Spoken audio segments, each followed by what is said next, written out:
Countrywide now offered interest-only loans to borrowers whose scores were as low loans to borrowers with scores. As a result, 36% of Countrywide's subprime originations in 2006 were done on started documentations basing various use percent in 2001, 23% were interest only, and 24% were loans. To put it another way, it was hard to imagine anyone who wouldn't qualify for a countrywide subprime loan during the final truth of the housing bubble in a lawsuit that would later be filed by the Mortgage Guarantee Insurance Corporation, which had insured many countrywide loans. Investigators went back and dug up the details of some of the loans Countrywide had made during the Supreme Bubble. One loan mortgage guarantee invested was for made the woman in Chicago for who was supposedly early.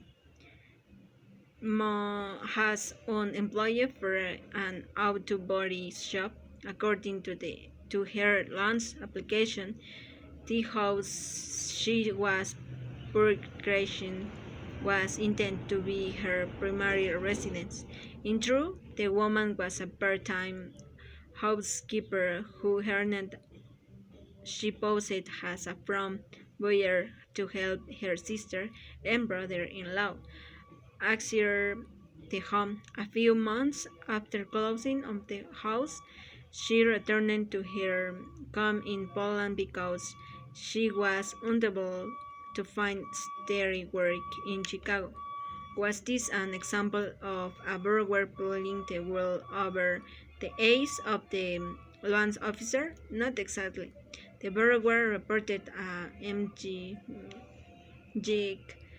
that she disclosed her true employment, her actual income, and her intention to help her family purchase the property to the loan officer. The loan officer told her she could pose as a front buyer, obtain mortgage financing for her sister and brother-in-law, and avoid personal responsibility for the loan. When the loan officer learned that she was a friend of the son of a man who owned an auto body shop, she helped prepare documents for the man to sign stating her employment and monthly income. Then she forgot the man's signature. Another borrower was supposed to be a daily foreman making a month. He was really a milker and daily earning 1/10 that amount and buying the house for his son rather than himself. The loan officer, according to the lawsuit, told him that he will be lending your son your credit and will not be responsible for the monthly payments. The borrower, who didn't speak English, simply assigned where the loan officer told him to.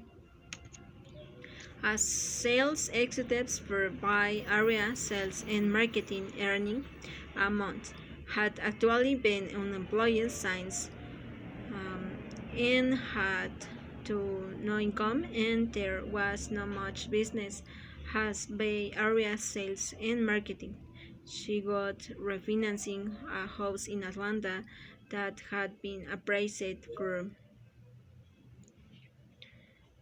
was month no more than a borrower's tax return claiming earnings was fraudulent and his bank account was non-existent. A borrower who claimed to be an account executive for G&G Investments in Santa Clara, California, another non-existent firm, turned out to be a janitor making a month she never made the down payment. Countrywide was claiming she would a house, according to the mortgage guarantee lawsuit by about 2006. Countrywide's internal risk assessor knew that in substantial number of its started income loans fully accurate borrowers overstatement income by more than percent. Countrywide also knew that many appraisers were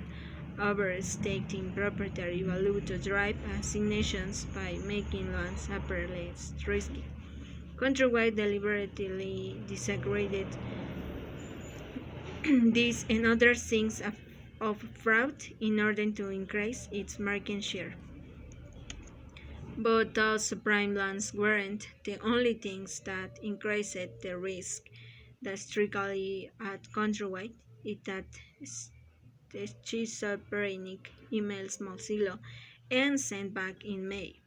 He also wrote that we must pay special attention to HELOCs, equity loans, and pay options. With interest rates continuing to rise, motivated HELOCs will become increasingly toxic.